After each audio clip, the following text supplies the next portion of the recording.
My name is Carol Nonkwelo. I'm currently the Director for Research and Innovation Support at the University of Pretoria.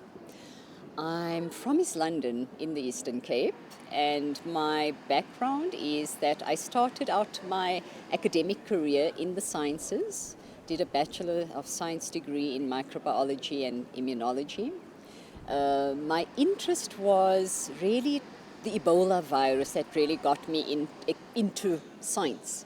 I was fascinated by the fact that there was this bug that nobody knew much about that spread so rapidly and killed people rapidly and then just would disappear from time to time and reappear.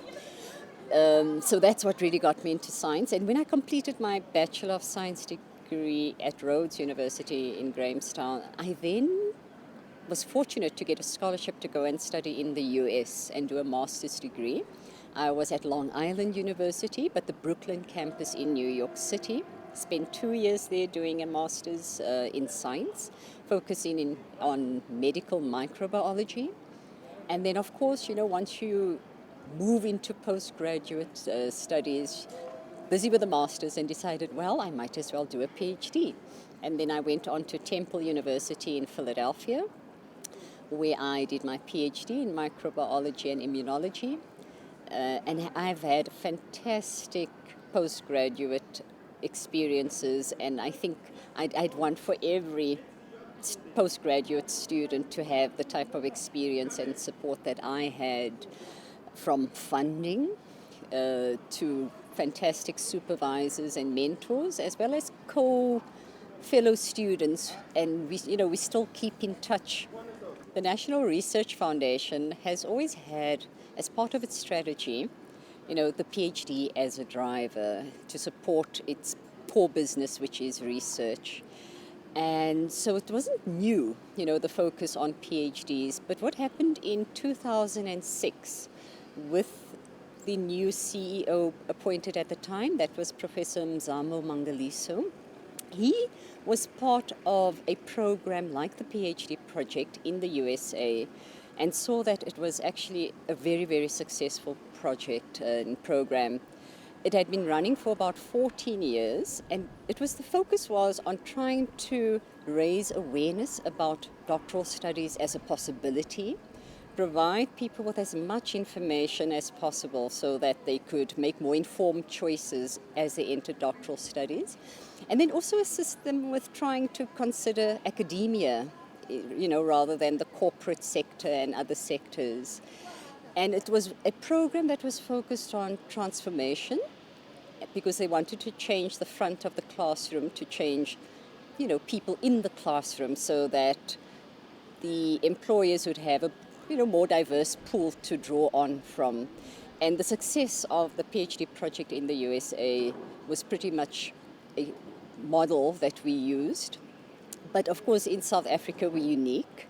We have many challenges in that we need highly qualified people in all areas. So the focus is across the board, from science and technology to humanities, and also trying to ensure that highly qualified and skilled people are entering different markets, so government sector, private sector, academia, research institutions around the country. In 2012, the South African PhD project conferences took a different spin. And in that, previously it was just one annual conference to which about 300 people were invited, and that was because of the budget constraints. That was as much as we could cater for at the time. But the demand was, we'd have up to 2,000 applications for those 300 spots. And so the decision was made to see if we could reach more people, and the whole process was modified to have these regional conferences rather than one big national conference.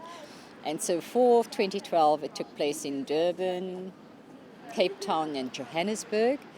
And I must say, I was surprised and quite delighted at the success of the new format, in that it did cater and reach more students, or potential students, and also allowed us to reach people that we wouldn't have reached previously, because a lot of people are working. They're unable to take a day or 2 or 3 days off work, but one day will work, or they're entrepreneurs and they can't be away from their business for extended periods. And so I think this format has really worked well. It was a great success, and I was extremely proud of the people that were acting in taking care of the PhD project in the meantime. I could see the passion that everybody has for the program, and I wish it all the success in the years to come. There are just so many opportunities right now. The world has become so small, and I'd like to encourage them to really seize all the opportunities that are out there. Internationalization is high on the list of all universities, because we want to encourage people to form their own networks, collaborate across borders. And there are several opportunities that are available especially for South African students, to go and interact and train and learn new things. And also, it's a very affirming, in that we always think that we're not quite world class as a country, but I mean, many a time you'll have people return and see that, wow, we actually do good work. And with our limited resources, we are actually world class.